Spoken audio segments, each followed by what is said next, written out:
Assalamualaikum.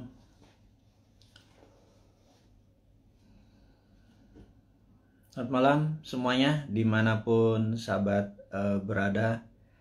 Malam ini pada tanggal 12 September ini adalah hari Minggu dan hari dimana sahabat semua lagi di rumah, lagi istirahat. Di Indonesia waktu bagian timur saat ini sudah jam 10 malam dan waktu Indonesia bagian tengah sudah jam 9 dan waktu Indonesia bagian barat jam 8 malam. Saat ini kita akan mulai sebentar lagi untuk memberikan informasi yang insya Allah cukup bermanfaat buat sahabat semua. Ada banyak informasi yang saya menganggap penting untuk kita share. Mulai dari masalah COVID gitu ya.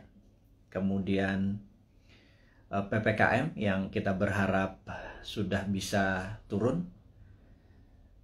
Dan masalah internasional, ada Taliban, Amerika, Tiongkok. Itu penting sekali karena kita mungkin satu-satunya warga negara Indonesia yang mempromosikan tentang geopolitik dan geostrategi versi kekinian. Jadi saya berharap Anda bawa bolpen, bawa kertas, merekam, dan apapun itu, tolong nanti kalau direkam edisi yang awal ini tolong di-cut ya. Karena di sini mungkin hanya informasi-informasi awal sambil menunggu sahabat-sahabat semua untuk bergabung dalam beberapa menit lagi. Alhamdulillah sudah 2.700-an yang bergabung. Saya pikir kalau kita menunggu beberapa menit lagi, informasi penting dari dan untuk sahabat semua bisa didengarkan lebih banyak sahabat lagi.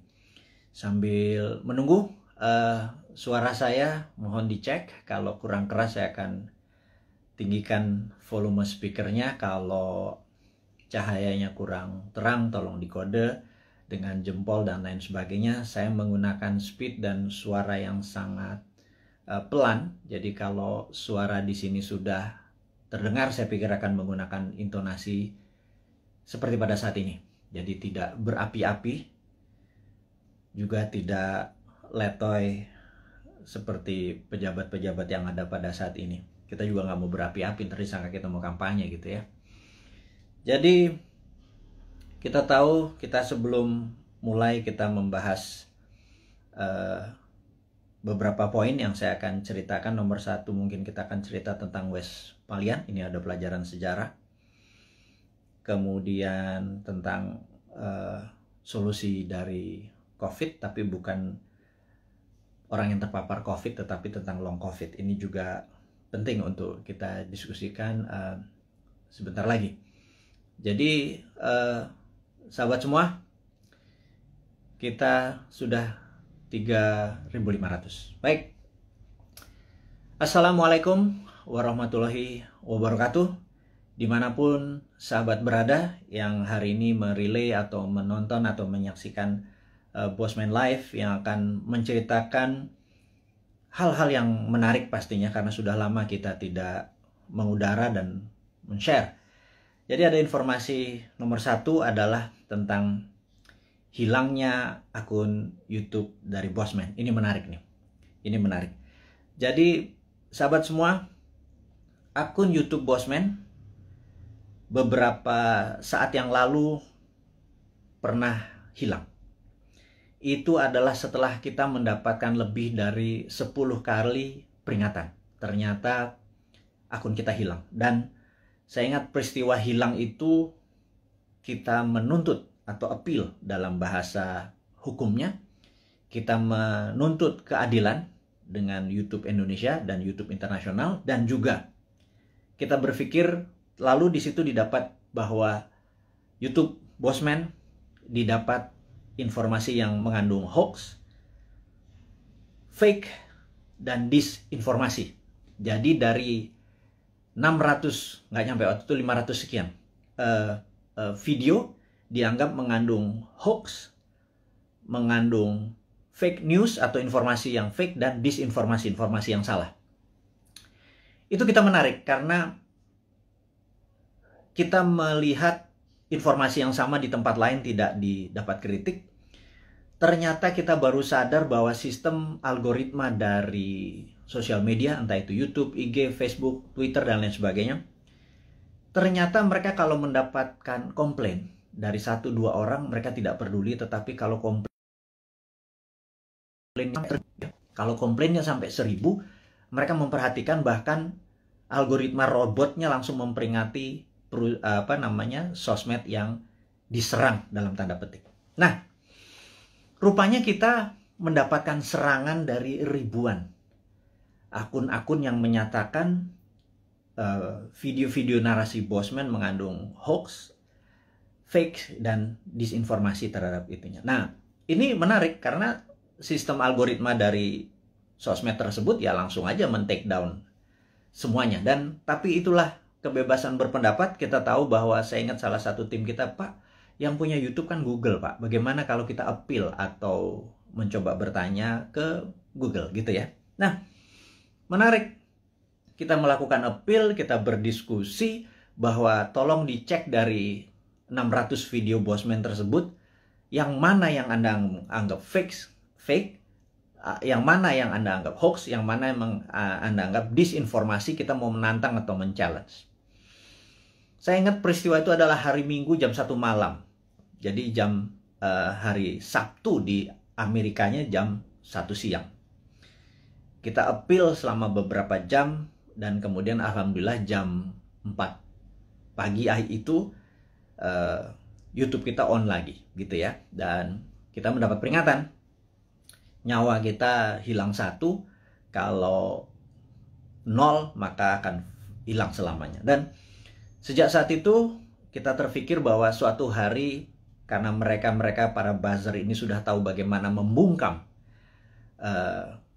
video-video kita, maka kita sudah yakin bahwa video kita akan dibungkam untuk selamanya. Dan makanya kira-kira tak lama setelah itu kita melakukan bukan konferensi pers, tetapi kita naik ke live YouTube, live IG. Kita mengatakan bahwa sahabat semua, Anda diizinkan untuk re-upload atau ambil semua informasi tadi, naikkan ke YouTube channel Anda atau ke sosial media Anda. Kalau Anda mendapatkan AdSense, Anda mendapatkan benefit iklan, apapun ambil 100%. Tapi mohon jangan menggunakan nama yang menjadi trademark dari Bosman, seperti nama Bosman, Mardigu, Wowi, Sontoloyo, dan lain sebagainya. Anda semua mengerti. Lalu kita melakukan hal yang seperti rutin kita lakukan. Kita memberikan pelajaran-pelajaran yang mungkin lebih spesifik. Kita memberikan julukan kepada orang-orang yang setuju dengan prinsip kita dengan nama New Mind. Sekarang pertanyaan, New Mind itu apa? New Mind adalah yang mereka mempunyai pemahaman terhadap New Economic Model. New Economic Model. Kita adalah kaum secara ekonomi tidak lagi berkiblat pada Adam Smith dan Keynesian. Kita menyebut diri kita adalah post-Keynesian atau Keynesian yang sudah kita lewati. Dan mazhab kita ini dipakai oleh Michael Hudson atau Hudsonian. Michael Hudson dengan Hudson Institute-nya tahun 1971 menyarankan pemerintahan Nixon untuk melepas jaminan emas dalam memprinting dolar. Kemudian menggunakan petroleum untuk printing money sebagai underlying dolar, dan hutang negara-negara lain untuk printing dolar. Sejak tahun 1971 Amerika awal menjadi negara superpower dan terus mengontrol dunia dengan energi dan currency. Kemudian Michael Hudson ngajar di Peking University tahun 1989. Partai Komunis Cina mengadopsi Hudsonian atau post-Keynesian sebagai platform ekonomi dalam negerinya. Dan dua negara tersebut sukses dalam 20 tahun dari 89 ke 2008, di mana adalah Olimpiade Beijing waktu itu. Dunia tercengang. Dalam 20 tahun saja China atau Tiongkok sudah menjadi negara sangat besar atau superpower. Dan dua negara tadi, Amerika dan Tiongkok, menggunakan New Economic Model berbasis ajaran dari Michael Hudson, yang saat ini yang terkenal adalah muridnya namanya Stephanie Kelton. Dan itulah orang-orang yang kalau nanti 2024 kita mendapatkan kepercayaan, mungkin penasihat ekonomi kita adalah Michael Hudson dan Stephanie Kelton yang akan membawa Indonesia menjadi punya model baru, New Economic Model, di mana kita mungkin negara kita tidak ada interest atau bunga lagi, pajak turun gitu ya, berbeda dengan sekarang yang pajaknya naik. Hal ini adalah karena kita New Economic Model. Jadi New Economic Model kita menyebut diri kita sebagai New Mind. Kemudian New Mind memahami apa yang namanya geopolitik. Geopolitik adalah sebuah kekuatan geografi dari negara kita untuk kekuatan berpolitik terhadap negara-negara lain. Jadi saat ini misalnya kekuatan geografi kita untuk politik untuk menekan Singapura, menekan ASEAN, menjadi kekuatan di tengah, memanfaatkan Selat Malaka untuk keuntungan ekonomi, saat ini tidak dilakukan selama 20 tahun pemerintahan yang ada. Kenapa saya sebut 20 tahun? Karena 20 tahun adalah ukuran yang harus kita patokkan. Jadi Dubai dibangun dalam 20 tahun, Beijing dibangun 20 tahun, Tiongkok, kemudian banyak negara yang dalam 20 tahun menjadi negara besar. Jadi kita tanya sekali lagi, Ibu Mega, alhamdulillah Anda sudah 3 tahun menjabat sebagai presiden ke-5, kemudian Pak SBY selama 10 tahun, terima kasih Anda sudah 10 tahun membawa negara ini. Kemudian terakhir adalah saat ini Pak Jokowi dengan 7 tahun, jadi total sudah 20 tahun. Pertanyaan dari kaum New Mind kepada Anda semua yang kami menganggap tidak berbeda haluan ekonominya, kita bicara ekonomi dulu ya, adalah tidak berhasil membawa Indonesia untuk menjadi negara superpower. Dan kemudian tahun 2024 ada 3 informasi yang kita bisa share. Nomor 1 adalah ada isu bahwa akan diperpanjang 3 masa jabatan. Jadi incumbent bisa men-challenge lagi dirinya. Dan di sini saya ragu apakah nanti tahun 2024 Anda menang juga gitu ya. Tapi nggak apa-apa, itu adalah fair fight. Jadi kalau kita nih kaum New Mind mendadak nanti challenge-nya dengan incumbent, mungkin menarik karena kita menang atau kalah pun dari yang the best gitu ya. Kemudian ada isu kedua, yaitu tidak 3 kali masa jabatan tetapi ditambah 3 tahun. Seperti halnya waktu itu FDR, Franklin Delano Roosevelt, karena Perang Dunia Kedua terjadi di Amerika, dia harus memperpanjang jadi 4 kali. Jadi satu-satunya presiden yang 4 kali masa jabatan dikarenakan di-extend jabatannya. Jadi minta di-extend 3 tahun karena mungkin tahun 2020, 2021, 2022 masa pandemi ini tidak perform, jadi minta jabatan 3 tahun.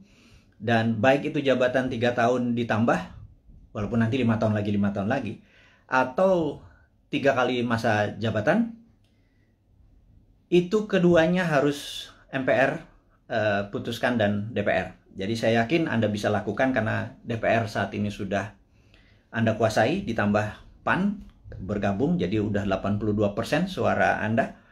Pasti Anda bisa ubah ini semua semau-mau dan sependapat Anda.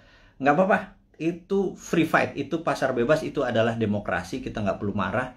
Selama ini adalah kemufakatan dari beberapa pejabat di atas sana. Jadi selama kita bisa bertanding nanti di 2024, ya kita nggak apa-apa juga. Mau itu 3 kali masa jabatan, tapi ya kalau diperpanjang 3 tahun itu berbeda gitu ya. Kita akan bertemu di 2027 gitu ya. Nah, dengan masuknya PAN, kayaknya konstelasi politik bergeser.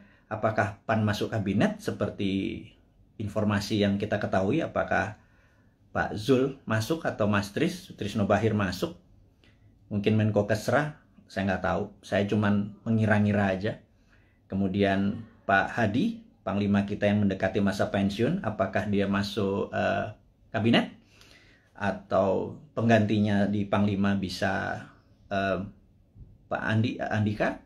dari darat. Kalau ini merasa darat lagi, mungkin Angkatan Laut yang masuk, dan Pak Andika bisa juga digeser ke BIN. Apapun itu, tujuannya saya tahu bagaimana, atau kita tahu bagaimana membuat negara Indonesia ini berdaulat. Saya tidak menentang, atau kami New Mind tidak menentang. Yang jadi pertanyaan adalah, apakah kalian bisa membuat negara Indonesia menjadi negara superpower di tahun 2045 atau 24 tahun dari sekarang? Jadi apapun itu, kita lihat langkahnya hanya menaikkan pajak, kemudian berhutang, dan membangun hal-hal yang menurut beberapa orang tidak produktif. Kalau jalan tol, infrastruktur, oke lah, walaupun dalam sebuah buku yang saya lupa, currency, saya nanti inform, si Bolat ini, dia menyatakan bahwa jangan mimpi membangun negara hanya bersandar pada infrastruktur, jadi harus holistik. Jadi ada infrastruktur statis, infrastruktur dinamis, dan saat ini dianggap hanya infrastruktur statis yang diam seperti jalan tol, jembatan, pelabuhan, dan lain sebagainya. Harusnya infrastruktur dinamis juga dibangun. Tapi ada hal yang menurut kami adalah hal yang tidak produktif, adalah membangun ibu kota pindah ke Penajam. Dan ini produktifnya di mana kita nggak tahu, gitu ya.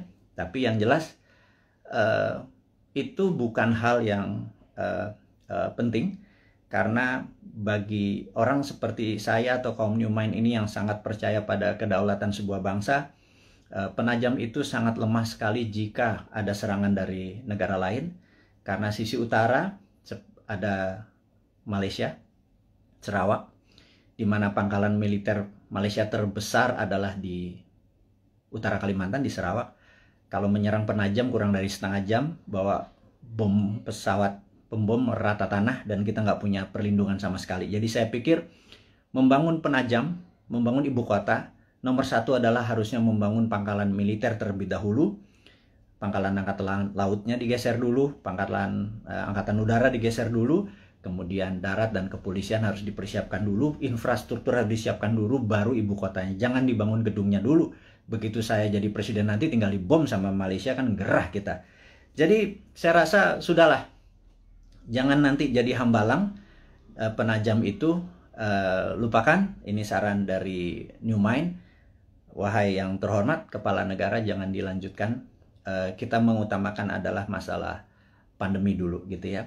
Nah, kita masuk ke topik berikutnya adalah, masih topik yang pertama adalah yang jelas YouTube channel kita kemudian diserang lagi berkali-kali sampai kita bingung. Maksudnya bingung nih gini, kita kan punya channel di Santara dengan tagline UKM menang, kemudian Dinaran Official dengan tagline Rupiah menang. Kalau Bosman Mardigu tagline-nya adalah Indonesia menang. Jadi kita memasang cerita, karena selama di takedown tidak boleh upload, kita menaruh informasi di Dinaran Official dan di Santara. Kemudian begitu kita boleh lagi memasang, kita memindahkan informasi di Dinaran tersebut official ke Bosman Mardigu, dan itu di take down juga. Itu kita heran, berarti memang YouTube kita memang ditarget, gitu ya, sampai kita kebingungan. Karena apalagi yang ditarget, karena benar-benar kata-kata yang kita taruh, bahkan jualan emas, jualan Dinaran, akan mempromosikan emas sebagai alat bayar atau bukan sebagai alat tukar, itu pun di take down. Jadi kita pikir kita akhirnya diserang lagi. Kali ini menarik, katanya kita melanggar konsensus WHO. Kita ngecek langsung video mana yang melanggar konsensus WHO.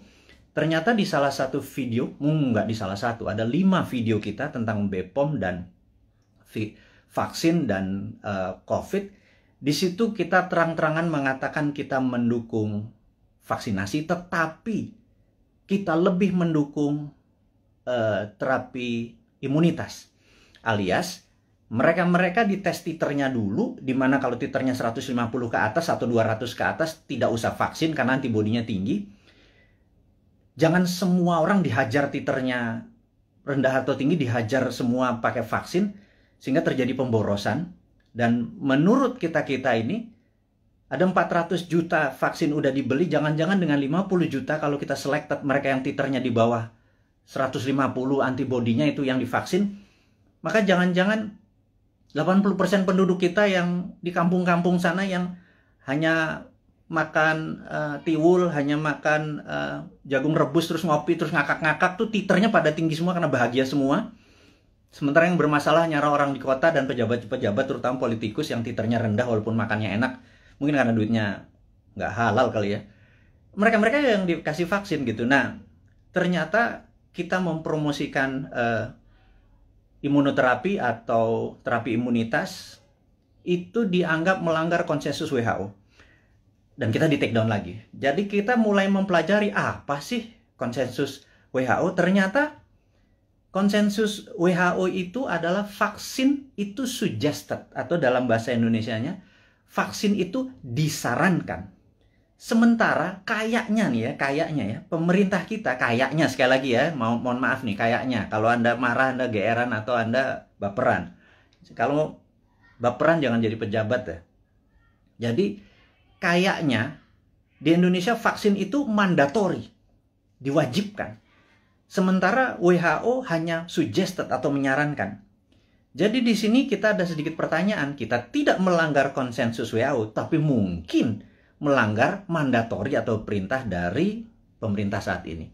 Sekali lagi kita bukannya tidak mendukung, tapi kita punya preference. Karena sahabat saya, seorang profesor yang saat ini mengajar di Cornell University, beberapa minggu yang lalu, mungkin beberapa hari yang lalu, 3 minggu yang lalu, mengatakan, kalau vaksin adalah sebagai single bullet proof untuk menang melawan COVID, itu halu.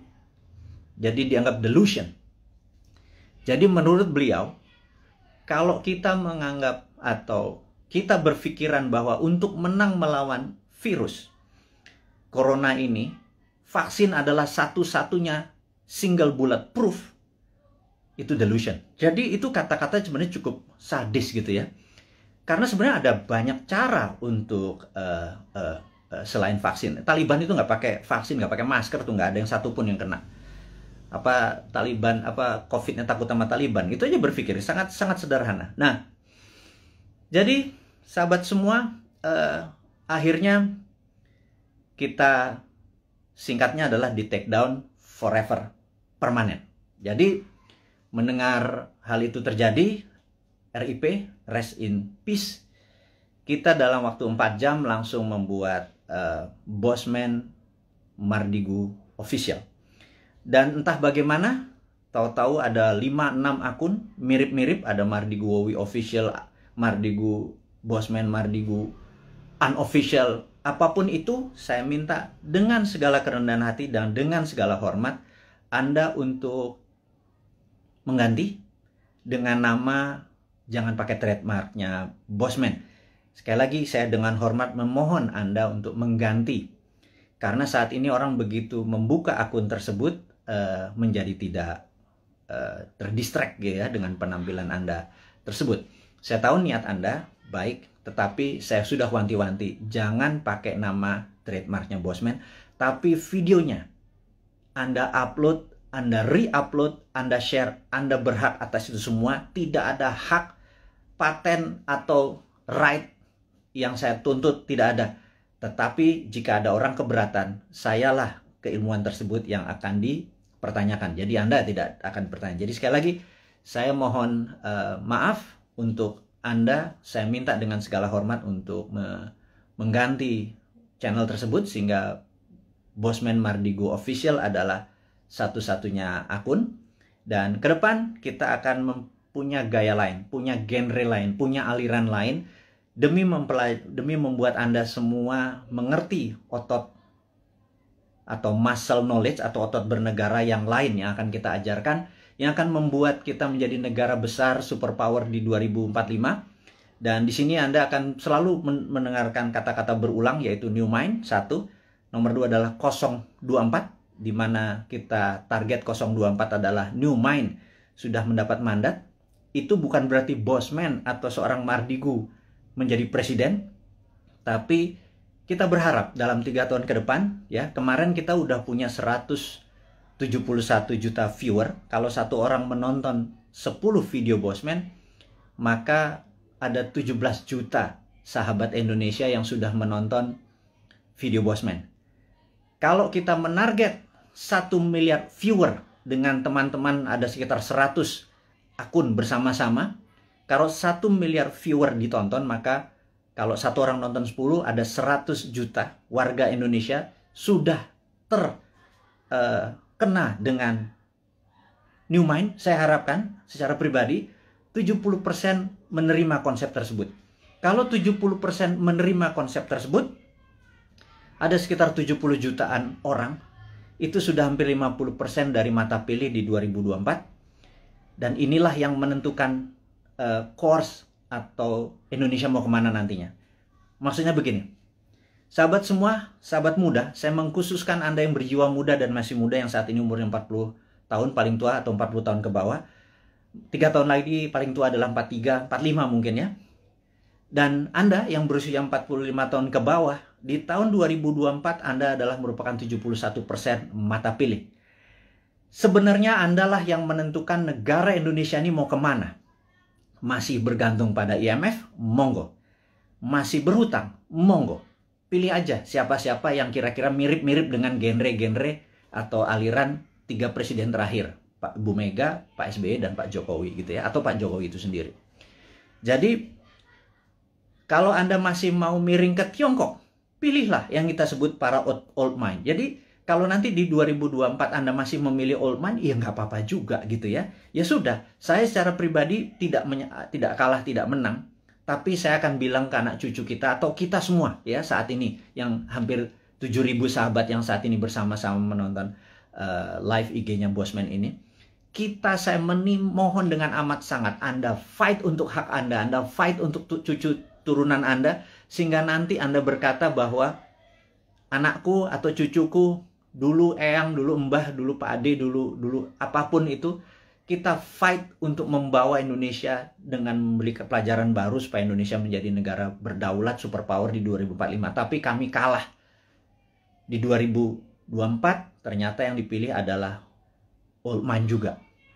It worth a fight. Jadi kita bisa punya cerita bahwa been there done that, ya gue kalah gitu ya. Tapi kalau kita menang, percayalah, New Mind akan membuat Indonesia menjadi negara superpower di 2045. Detailnya kita selalu urai di dalam 1000 video ke depan, dalam 3 tahun, 1000 itu hampir 3 tahun. Itu akan mengurai dengan rinci apa yang harus kita lakukan mulai dari sekarang sampai 2024, dari 2024 sampai 2045. Kita rinci bagaimana Indonesia untuk menjadi negara superpower year to year-nya. 2025-nya ngapain, 2026-nya ngapain. Saya tidak yakin bahwa satu orang pun yang saat ini mencalonkan atau ingin menjadi presiden atau menjadi wakil presiden di 2024 punya konsep untuk membuat Indonesia menjadi negara superpower. Saya ragukan itu. Karena yang mereka lakukan adalah populerisme. Ingin menjadi populer, dengan populer mereka diharapkan mengambil hati rakyat, terus mereka memilih. Yakin kita nanti begitu dia jadi, dia bingung mau diapain negara ini gitu ya. Beda dengan New Mind. New Mind tidak ingin menari untuk menjadi presiden, tetapi konsepnya yang akan kita bawa agar siapapun yang nanti menari di 2024 membawa konsep ini yang akan membawa Indonesia menjadi negara superpower di tahun 2045. Itu 24 tahun dari sekarang. Jadi kita harus bersiap-siap menuju ke tahun 2045, dan kalau kita mundur 2029 atau 2034, telat kita. Ya, sekali lagi. Nah, sahabat semua, jadi saya rangkum sesi pertama, yaitu mengingatkan untuk Anda mensubscribe Bosman Mardigu Official, dan tolong sebar dan viralkan. Kemudian isinya mau di re-upload di YouTube channel Anda atas nama Anda pribadi, monggo. Karena kita akan fight dalam jangka panjang. Dan jangan lupa Anda harus mempromosikan Anda punya YouTube, IG tadi, dan lain sebagainya. Karena jangan Anda menunggu bola, Anda hanya menggunakan video Bosman, harus terus mengharapkan orang nonton, kemudian mengharapkan AdSense. Nggak bisa begitu. Anda harus berkeringat untuk apapun yang Anda dapat. Anda promosikan video-video tadi di video YouTube channel atau sosial media Anda. Dan tadi pagi saya heran, saya naikkan sesuatu di IG. IG ini saya agak sedikit deg-degan. Karena di Agustus kemarin 5 kali kita diperingati, bahkan kita ada kata-kata ganyang koruptor itu di take down. Itu cukup kaget saya. Jadi rupanya apapun yang ditulis, di caption oleh Bosman, bahkan video dari orang lain yang penontonnya cuma 300, kita ambil, kita upload di tempat Bosman, toto dalam 1 jam ada 100.000 viewer, captionnya kita mungkin berbeda dengan yang lain, toto di take down. Jadi tadi pagi di take down lagi, cukup kaget saya. Dan kalau itu di take down lagi membuat resiko IG kita yang 2,1 juta follower ini juga beresiko seperti 1,5 juta subscriber dari YouTube. Jadi, tapi apakah kita akan give up atau menyerah? Sahabat semua, perjuangan kita tidak akan pernah menyerah walaupun kita mulai dari nol lagi, tetapi ilmu-ilmu kita dan ini pelajaran-pelajaran kita akan terus berikan. Kita tidak melawan, tetapi kita akan bekerja dengan dengan semangat kaum New Mind. New Mind itu nggak ada matinya. Die hard New Mind itu nggak ada matinya. Nah, sahabat semua, kita akan membicarakan topik baru yang namanya long COVID. Jadi, sahabat semua, Anda tahu bahwa saya terpapar di bulan November tahun lalu. Kemudian 9 hari saya di rumah sakit, kemudian pulang. Muscle saya bisa dikatakan shrinking atau mengecil hampir 10-20%. Sehingga sejak bulan Januari saya ada personal trainer hanya untuk membuat muscle saya bergerak. Jadi Anda akan lihat ini saya agak kurus, muka saya agak tirus dan lain sebagainya. Karena muscle saya hilang, asam amino saya seakan-akan dimakan oleh COVID tadi. Dan di sini ada hal yang baru, ternyata saya mengalami apa yang namanya long COVID. Dan alhamdulillah saat ini sedang mengalami terapi dengan stem cell dan growth factor. Ini yang saya akan menceritakan sedikit. Apa itu long COVID gitu ya. Jadi sahabat semua, kalau ada pencuri masuk ke sebuah rumah, pencuri itu ingin mencari emas, uang, ATM, kunci mobil, dia bongkar lemari, dia bongkar kulkas, dia bolak-balik sofa, dia apapun dalam rumah itu berantakan. Dan ketika keluar dari rumah tersebut, ada polisi yang menembak mati. Matilah pencuri tersebut. Tetapi rumah yang tadi dia masuki sudah berantakan. Itu dikatakan badai sitokin. Dan badai sitokin ini memakan waktu untuk penyembuhannya. Karena itu, efek ini disebut atau dinamakan long COVID. Sayangnya ini belum dipromosikan dengan detail dan banyak tentang long COVID. Maka dengan segala kerendahan hati, Bosman adalah orang yang awal-awal menceritakan tentang long COVID. Jadi ada yang efeknya setelah 3-4 bulan, mereka mendapatkan rambutnya rontok. Atau lelo, agak lupa terus lemot otaknya. Ini kok gue ke lantai 2 mau ngapain ya gitu ya. Kemudian ada yang gulanya yang biasanya normal 100, toto menjadi 300. Atau asam uratnya naik, atau setiap malam berdebar-debar gitu ya. Sahabat semua, ada 4 juta saudara kita terpapar COVID dan menjadi penyintas, sudah sembuh dari COVID-nya. 50% katakanlah yang 2 juta itu menjadi normal kembali, tetapi yang 2 juta ini saat ini mengalami efek long COVID mulai dari yang kecil sampai yang severe atau yang parah. Dan sebagaimana kita ketahui bahwa 90% korban meninggal karena COVID, COVID-nya sudah negatif, alias kena badai sitokin atau organ-organ tubuhnya terkena pengaruhnya tadi. Jadi sahabat semua, bagaimana solusi long COVID ini gitu ya. Saya akhirnya sangat serius mendalami ini. Saya bergabung dengan beberapa dokter yang saya anggap mereka adalah pejuang-pejuang kesehatan. Kami memfokuskan dengan stem cell dan growth factor. Dan alhamdulillah, siapapun yang terkena COVID, kami injeksi, kami tidak minta bayaran. Siapapun yang terkena long COVID, kami injeksi, tidak meminta bayaran. Dan saat ini Anda bisa cek di YouTube channel yang nanti akan kita sebarkan dan di IG. Siapapun yang terkena ingin menggunakan stem cell dan growth factor, dan ini cukup mahal. 1 injeksi itu 1 juta rupiah, saya nggak peduli. kita sudah hampir 3.000 orang kita lakukan dan alhamdulillah sudah hasilnya sangat positif dengan tingkat kesuksesan 98%. Ini akan kita promosikan besar-besaran sebentar lagi. Tentunya setelah kita masih terbatas, tapi ini adalah penyelidikan yang sudah 5 tahun berjalan. Kita gaspol, intinya adalah kita ingin berkontribusi, kita harapkan 1 juta orang. Entah itu yang terpapar atau kena long COVID, kita kasih free. Ini proyek agak utopia, agak gila sedikit, tapi itulah New Mind. Tidak minta sumbangan pemerintah, tidak minta sumbangan apapun, tetapi kalau Anda kami tolong, dan rambut Anda yang rontok tahu-tahu tumbuh kembali setelah beberapa kali diinjeksi, kami mohon dengan hormat, Anda gratis. Tapi kalau Anda mau berkontribusi untuk menolong sesamanya, terserah. Mulai dari 0 sampai tak terhingga, Anda lakukan pembayaran atau tidak sama sekali, kita nggak peduli, kita punya cara lain.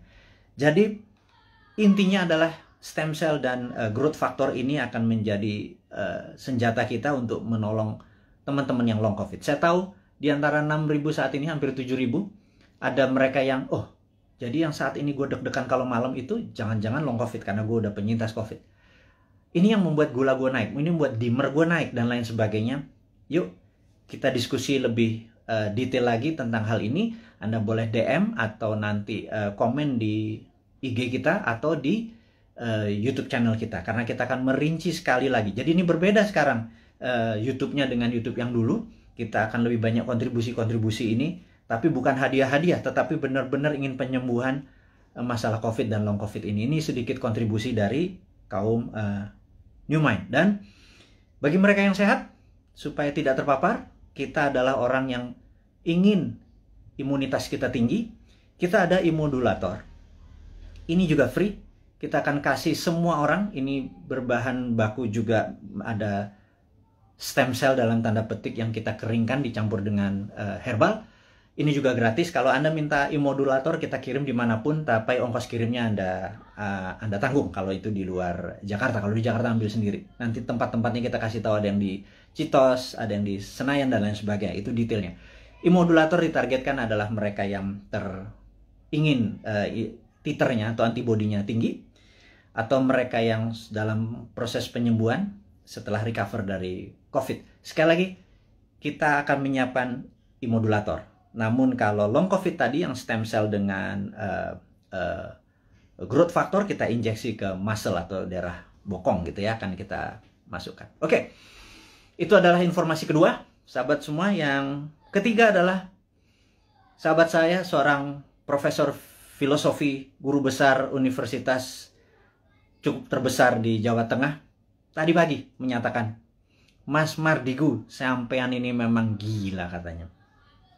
Anda benar-benar mendeklar diri Anda sebagai Westphalian. Saya begitu dikatakan saya sebagai Westphalian ini saya tertawa.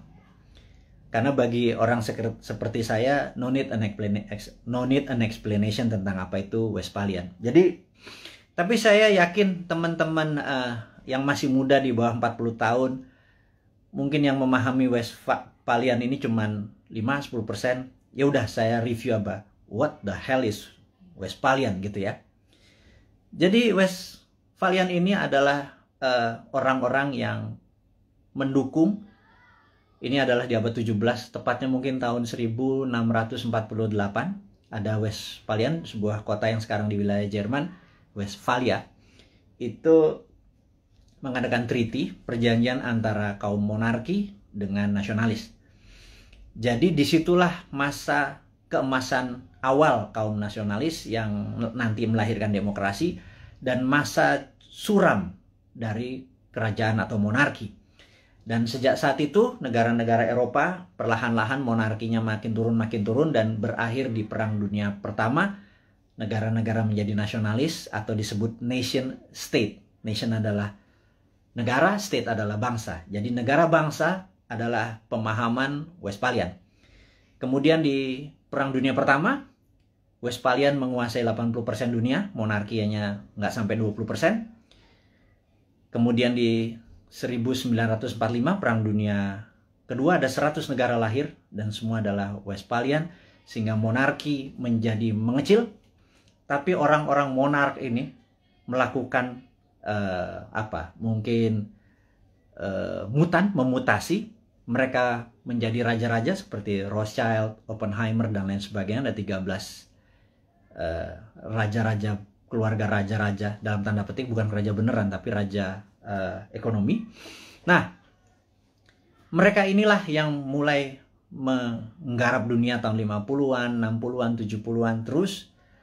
Dan mereka yang kita sebut sekarang dengan nama globalis. Jadi globalis ini anti-nation, anti-negara, anti-bangsa.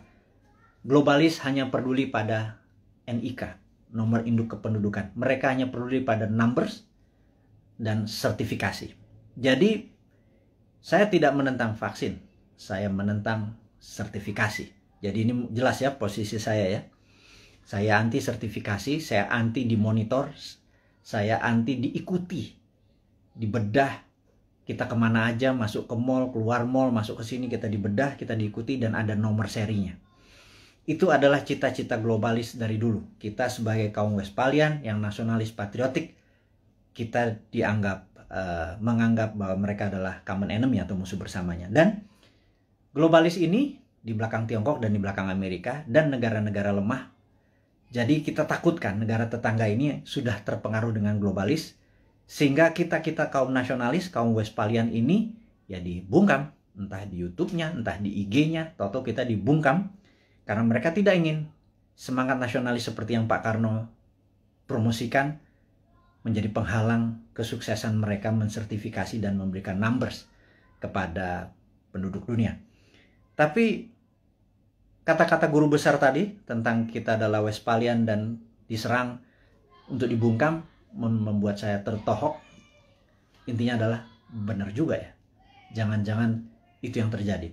Tapi apapun itu, kedepannya kita akan terus memberikan informasi kepada sahabat semua dimanapun Anda berada dengan ilmu-ilmu kekinian yang tujuannya adalah Anda di tahun 2024 yang 71% ini, Anda saya minta dengan hormat menentukan apakah Anda mau membuat Indonesia menjadi negara superpower di tahun 2045 atau Anda tetap ingin Indonesia menjadi negara mediocre seperti saat ini di tengah-tengah dan di trap.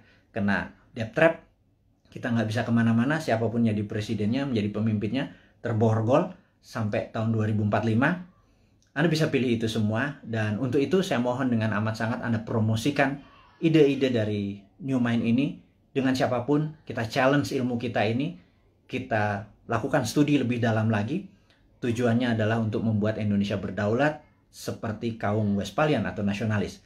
Tapi kalau Anda memilih menjadi sama globalis, monggo juga 2024 kita memilih enggak, kita bukan nasionalis, kita setuju sama globalis, kita ikut Tiongkok, kita ikut Amerika, kita ikut IMF, kita ikut obor, kita ikut globalis, silahkan juga. Itu ada pilihan Anda.